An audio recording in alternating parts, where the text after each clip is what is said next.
Hi there, everyone. Not too sure what happened there. I was all set up with about 10 minutes to go, and literally within the last 20 seconds, it just threw me off. So I'm not too sure what happened there at all, but hopefully my sound engineer will let me know how things are going. That's right, she'll let me know how things are going. So I'm ready for a broadcast this evening. We're looking at how we keep growing. Thank you, sound engineer. And if you've been waiting, poised, and it went blank, I don't know what happened, but everything just went blank on my laptop. But we're back live and we're with it. Just want to say welcome this evening. Good evening, Sonia and Pepper. Really good to see you this evening. And anyone else who's joining live and anyone else might be joining midweek on catch up, I'd like to say a big shout out to a couple I met today.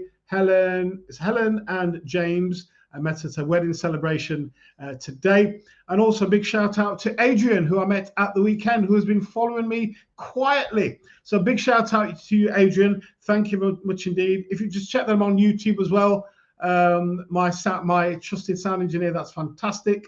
But yeah, so we're going to be looking at small habits. My name is Delroy Hall. I'm a trained counselor and trainer, and this has been 3 years. And it's a celebration.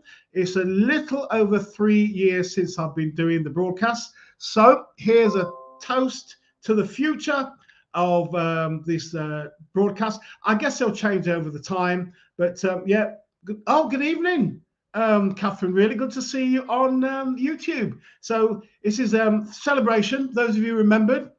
Celebratory drink. Good evening, Jenny, and anyone else who's watching, but silently. Really thank you for your time this evening. It's going to be a short one this evening while I'm chaplaincy duty, so I'll be popping off shortly. But we're going to have a good session this evening. So cheers to those of you started with me back in 2020, April the 12th. Then I did a long session on April the 14th, and it's been going ever since. And there's a THA Rasta Youth. If you're watching, hello to you as well, my brother. Really good to have you this evening. Yeah, so a cheers to the future.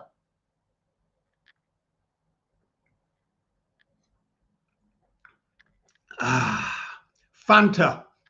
That's all is in here. Fanta. That's all. Some of you, those of you know me, I'm not a drinker, but at Christmas, I thank you for the YouTube. At Christmas, I had a Jack Daniels and Coke, and man, I loved it. And then I had another one on Boxing Day, and I shared it with some of my friends, and they said, that's how it all starts, you know, Delroy, just one or two. But yes, I'm not a drinker at all, but I had a Jack Daniels and Coke on Christmas Day and Boxing Day. I've not had one since. So there you go. I'm going to just keep it for celebrations. Anyway, let's move on to this evening. So there's a question. We just looked at this thing around social fitness. We looked at this thing that if you've had a bad start in life, and none of us come from perfect backgrounds, but some are perfect enough to kind of get us through. Even though none of us are perfect, parents have flaws. Those of you that are parents now, you know you have flaws and shortcomings. So your parents did as well. But we do the best that we can. But what if you've had a kind of difficult start in life, and you realize that there's been a kind of mayhem of disaster and so forth? I looked at some of the things last week, but I just want to look at this thing about how we improve. But also, if you want to form a new habit, sometimes what happens in life, we just kind of live our lives, and all of us live our lives in patterns and habits. Some patterns are good, some patterns are not so good. Some habits are good, some habits are not so good. And I just want us to help us to think through, if we have a habit that we don't like, we want to change it, is it possible? The answer is yes. And it's possible for many things. Now, with the development of neuroscience, there's this idea called neuroplasticity. So, excuse me, we can do much more than we think. We are able to change our brains to neuroplasticity, or neural plasticity, or brain plasticity. So we're able to change through growth and reorganization. And it's how we do things differently to begin to develop new neural paths or pathway within the brains, so that what starts off maybe quite awkward today maybe over the next few weeks, few months, then becomes a lot easier. And then we develop a new habit. And I'll say a little bit more about that in a moment. So we can develop new habits to help our well-being. And listen to this, no matter what age. Many people say they're old to do this. Now, you can say that you're old to do skydiving, but it depends how you do skydiving. I know somebody who's 77, 78, I think. He did his first skydiving a few weeks ago. Now, he did it for charity, and he was connected to somebody. So he didn't do it on his own, but he still did it. And sometimes we write ourselves off when we get to certain ages. I used to see some people, it's as though when they got to 60 or they retired, the next thing they were looking forward to was a coffin. That is just not living. As we get old, it's not that it gets easier, but we can still do new things and different things. And quite often has to do with the mind, but it also has to do with new habits. So what we do, there's an excellent book by BJ Fogg called Tiny Habits. Now, he'd coached something like 40,000 people over a 20-year period, from weight loss to athletes and so forth. And what he discovered that people may want to do, they have an aim and they have a target, they want to develop something new. But as you've heard me say before, sometimes your starting position and where you need to get to is just too big, it's too huge. So he discovered a way that if you enabled people to make tiny habits, small changes, almost minuscule, and they were consistent, great things would happen. So this is Tiny Habits by PJ Fogg. There's also another book by James Clear called Atomic Habits, similar principle. So he says this, you focus on small actions that you can do in less than 30 seconds. So you want a new habit. So you think about, okay, what are the steps to what I want to develop? And he says that you focus on something you can do towards this habit for 30 seconds. That's all, no more, 30 seconds. And so what you do, you kind of disrupt your behavior. And he talks about prompts. So prompts are really important to getting you to start thinking about new behavior. What I've heard that some people do, when they should take a rest during the day, they put it on their phone, so the phone alarms and a message comes up, time to rest. So they'll take some time out. So people can set their phones up, and it can be really helpful in that way. If you need time during the day, one of the things, speaking to some people who are kind of advancing the corporate ladder and doing certain things, and one of the things I ask people, do you stop for lunch? No. Well, in fact, you need to. Get away from the computer. And even if you eat your lunch at the computer, you need to, once you've eaten your lunch, you need to leave the computer and go for a walk or something. But that's a habit that people have gotten into. So it says you focus on small actions that you can do in less than 30 seconds. You disrupt your behavior you don't want by removing the prompt. Not easy, but possible. So removing the prompt is your best first move to stopping the behavior you don't want. So maybe what you do, depending on whatever it is, if you bring sandwiches, you may keep them in the car. Now, of course, if you've got meat sandwiches and it's summer, you need to have your stuff in the fridge. But if you have an ice bag or a bag that keeps things chilled, it could be that your dinner, your food is in the car or another part of the building or somebody else's fridge. I can hear the arguments already. What, somebody else's fridge?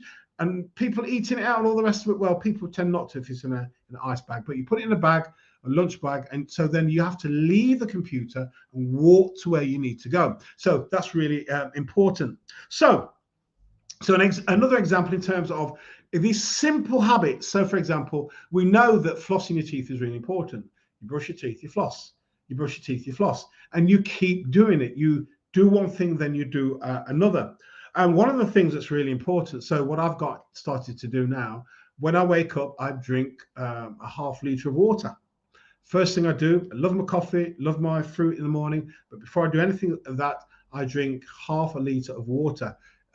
In the night, you've been sweating, and then you need to rehydrate your body, or hydrate your body and hydrate your brain. Really important. There's some fascinating stuff around the brain, and maybe one of the days I'll share some aspects perspectives on the brain and development and what we know about the brain and how the brain is really important. We look after our brain, we look after and our body, we look after our body is really, really important.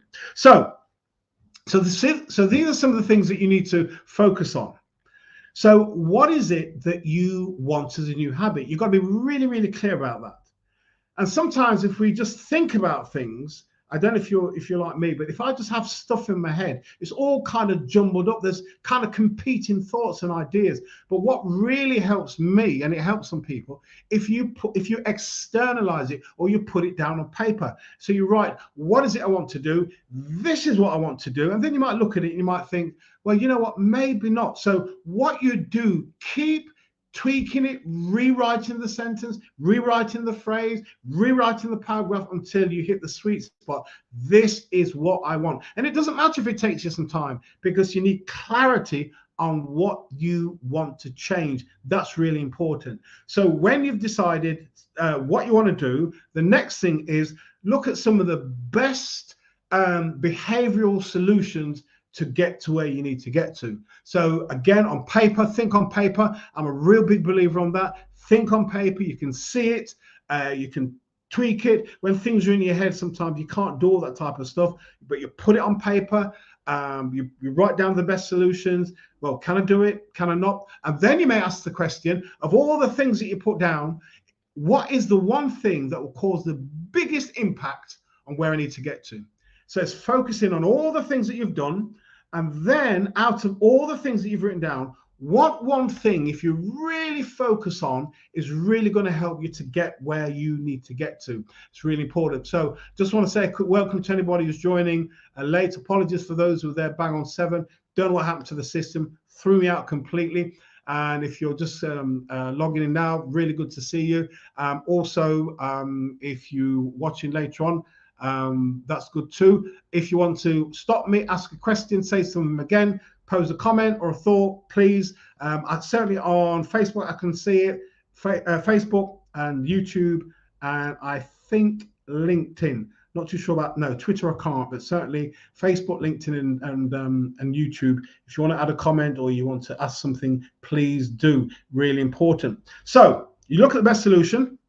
You write down the best possible solutions. Then out of that, what one thing, if you really focus on it, it's going to make a massive impact. So what you do, you get that from your list, and then you break down this habit, scale it right back to the tiniest of things that you can do, and then you begin the process of beginning to put this new habit into operation. Remember, something you can do in 30 seconds.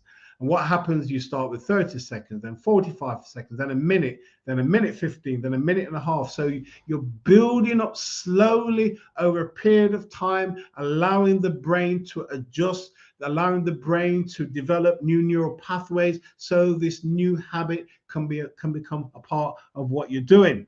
So one of the things, as well as you do the habit, and this is something that I need to work really hard at, I'm not very good at it. Once you've done that, even for 30 seconds, how are you going to reward yourself? How are you going to celebrate? So, I wouldn't suggest if you do something for 30 seconds, you're going to have a Jack Daniels and Coke. I'm not suggesting that at all. But how are you going to reward yourself? And actually, so it's not just the habit, it's doing the habit, completing, and what emotions are attached to the habit. A sense of fulfillment, a sense of I've done it. It's the first day, but I've done it. The second day, and I've done it. James Clear says, so when you're developing a new habit, there might be a day that you miss, but he said, don't miss twice. Because what you want to build a consistent pattern in the development, whether it's forming new relationships or doing some work on yourself, or looking at things differently, or might be before you react, you step back and really ask yourself the question, what's going on? These are all new habits that can really help us in our well-being, help us develop new relationships. And if you've had a bad past, we can't undo it, but we can do things bit by bit to bring about a much better future. Not because the past has changed, but our perspective has changed and we can move forward. So there's this talk about, and I really like this, develop the 21/90 rule. So you're developing this new habit bit by bit. And they say this: if you want to develop the 21/90 rule, it takes 21 days to create a habit. Now, it's perhaps a bit more than that. But then when you get to 21 days, especially if they're 21 consistent days, then what plan are you going to put into place so it continues? So 21 days is almost like the kind of the first rung. And then you need a plan in place that will keep it going for 90 days. And by that time, the 90 days or 3 months, it becomes part of your lifestyle. Now, I started journaling when I was about 16. I had a girlfriend at the time who was journaling, and I started. And then when we ended the relationship, the journaling stopped for me. I started a bit later on in life.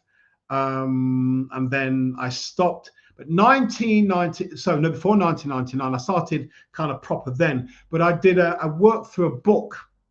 The book was called Ordering Your Private World by Gordon MacDonald. And at the end of each chapter, there was a series of questions.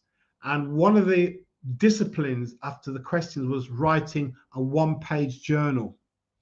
So I'd work through the chapter, work through the questions. If you can find books where you work through the questions, it's really important. But then what he added was this: work through the questions, and at the end of the questions, maybe half a dozen questions, so you'd have to do it over 2 days, then he said, write one-page journal. That's how mine started. If you go and look at my very early journals for the first few years, 1 page.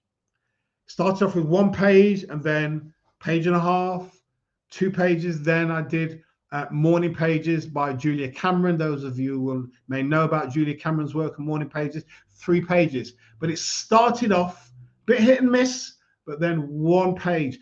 And sometimes a page is too much. So maybe it's 4 lines or 5 lines, but you do it 1 day, the 2nd day, the 3rd day, the 4th day. So you start to build a new habit, whether it's exposing, no, let me just rephrase that. Saying hello to more people. Yeah, can I repeat the name of the book? Yes, can I? Now, which one was it? You have to remind me. I've said a lot already. I'm a bit tired as well. Just the last book, I can't even remember now. Right, what was it? Just remind me what it was about. It'll come to me straight away, Claire. Just let me know. All right, sorry about that. I have. Oh, right, yes, Gordon MacDonald. Let me just see if I can write it in quickly. So, ordering.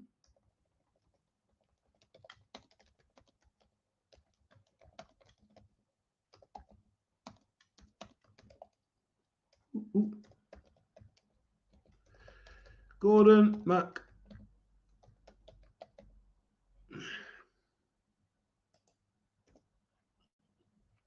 There you go. Ordering Your Private World, Gordon MacDonald. Now, he's a Christian minister, and I think some of the principles he has in it are really good. He said something that when he got into the habit and flow of journaling, if he then went days without journaling, he meant he was too busy. And I found that for myself as well. And it's been happening lately. I've not been able to journal consistently. It means I'm getting too busy. So I'm having to now call back things. So this whole thing about, most of us will know, this whole thing about work-life balance, you never hit it once, and then it's that you have to keep continually being on it.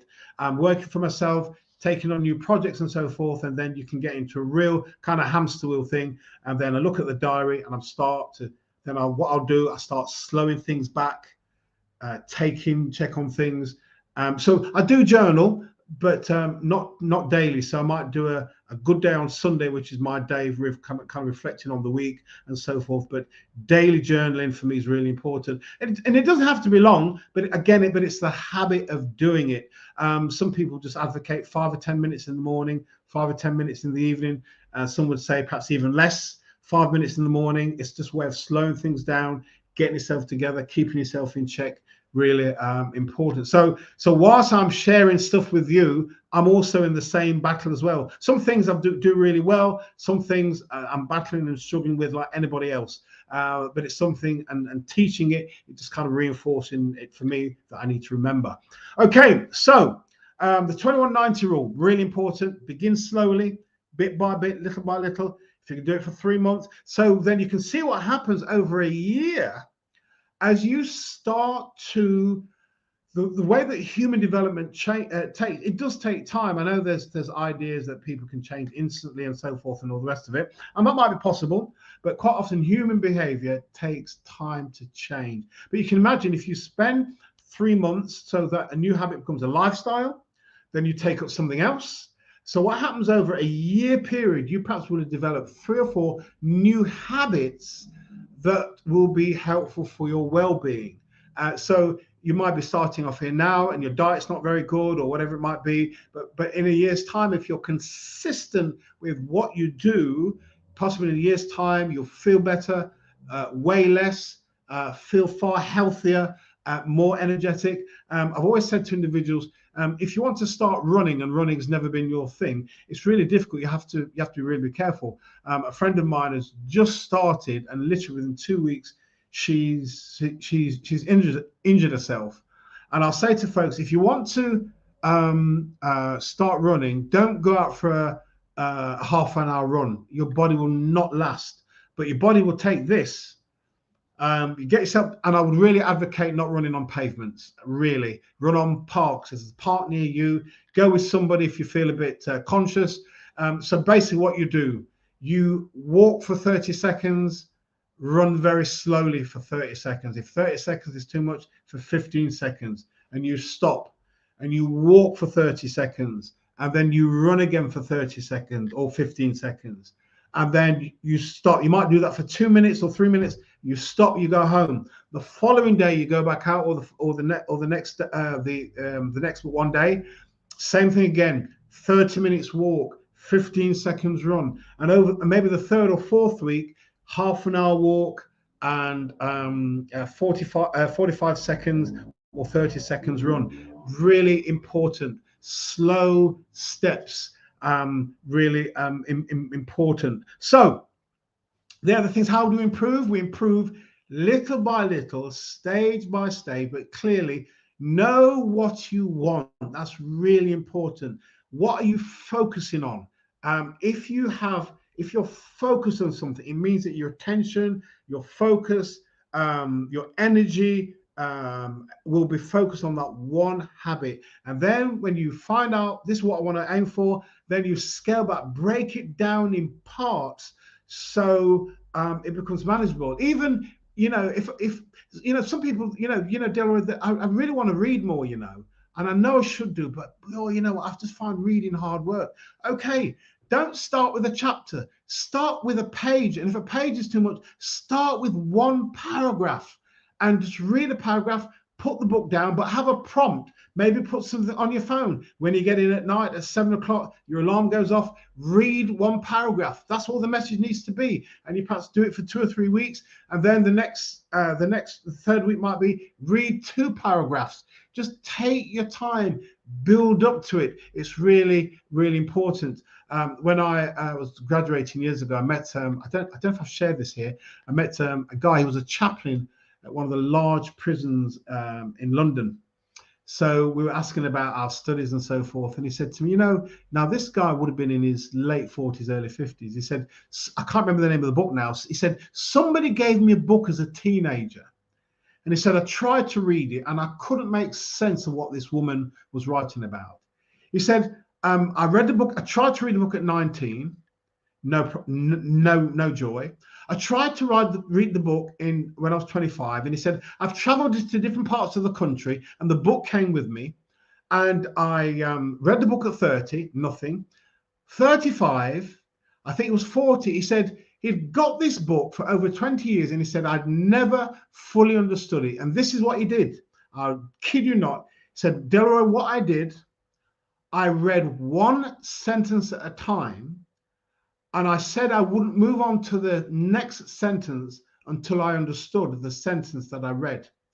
He said 9 months later, he realized this woman had something to say, and that was the essence of his PhD thesis.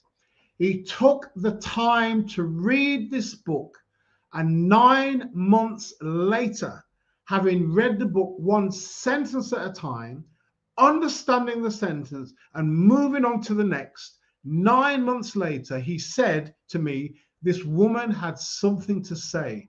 And then he started to delve more into the work, and he based his PhD thesis on that. I'll never forget that. This whole thing, starting simply, starting slowly, step by step, little by little, one step at a time, really important. Now, Jenny has just said something here. I'm going to start with a habit of smiling more each day. Perhaps I can shed a little. Absolutely. When recently I've been out in the public around strangers, people seem more and more upset and broken. Right? Absolutely, they do. Perhaps smiling will be contagious. I'm sure it will do me some good. Oh, no. Oh, my gosh. Listen, that's another subject already. I'll just keep it up. I think I told you some time ago. I'll tell you this. When I'm walking in town,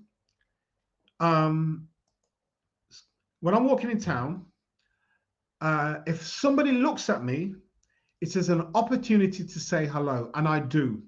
Very, very few people ignore me. Very, very few people don't respond. Another thing you can do, maybe some of you do it already, when you go into the shop and you've been served by a customer assistant, they say, hello, how are you? Hello, how's things with you? How are you doing? Sometimes they look at you absolutely gone out, not because that they're somewhere else. They do not, customers do not ask how they are. So when you say it, it kind of causes an alarm for them. Now, the final point that you made, that perhaps smiling will be contagious, I'm sure it will do me some good too. Absolutely. Some time ago, I think I may have mentioned this some time ago, somebody saw me do something, and they asked me if I'd come to the sixth form college and if I would do a lecture on the benefits of kindness.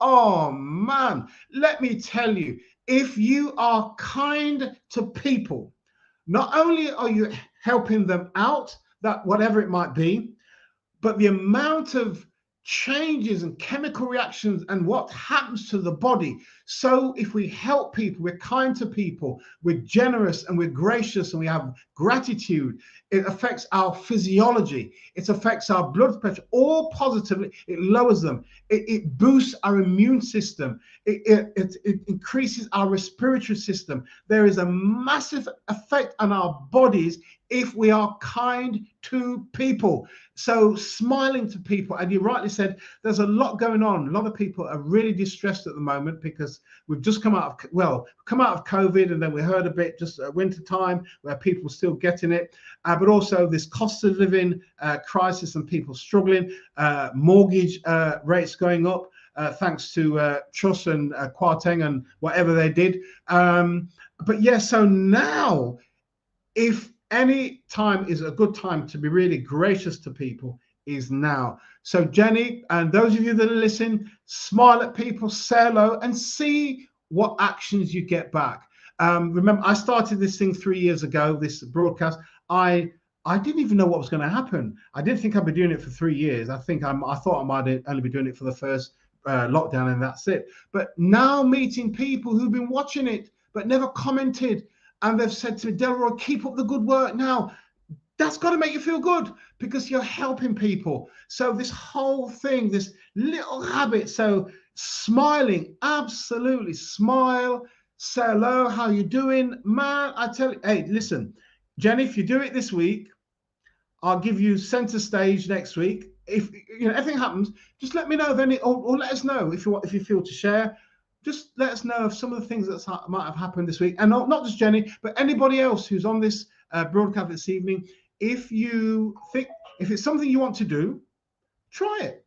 Doesn't cost you anything, but as you rightly said, it will perhaps shed a little cheer in somebody. I might have mentioned some time ago, working at Sheffield Hallam University, and I went to see a friend. I had to meet a friend. I work there as well, and I had to meet a friend. She was working in a different department, and this young lady came to the desk, and I said, "Is it possible to see Sonia as my friend?" So she said, "Yeah," and so she went to the back, came back, and saw my friend, and my friend came to see me. So I said, "Sonia, who's that woman?"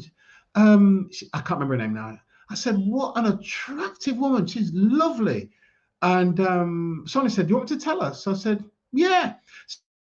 So Sonia and I did what we did, and I saw Sonia, I think it was a week later, and she said to me, "I told my friend what you said," and she said she was so great. Now this woman was in her 20s. She said, "I was so grateful to hear that." She said, "Because today of all days, I feel like an old woman." Now, if she stood next to me in the bus queue, I wouldn't even know who she is. But at that moment in time, that's what she needed. And when you spread cheer to people, you do not know what they're going through. Do it as a small habit, and let's keep improving. Listen, I've really enjoyed this evening. I wasn't too sure how it was going to go, but yeah, really good to see you all this evening. Thanks for the input. Thanks for what you're going to do. Those of you that are listening and remain silent, hey, thank you very much indeed for staying with it. And just do something different. Habit, to say hello to people, smile at people, and just see what happens. Absolutely brilliant. Go well, take care, enjoy the rest of your evening and the rest of your week, and I'll see you all next week on the 25th at 7 o'clock. We're going to be looking at workplace civility, something that I'm noticing more. Workplace civility is something that's I think is really, really important, but oftentimes sadly lacking. Workplace civility. That's what we'll be looking at. All right, take care. Speak to you soon. All the best. Enjoy the rest of your evening and your night. And once again, thank you for being with me this evening. Really appreciate it. Sound engineer, thank you very much indeed. Take care. Bye-bye.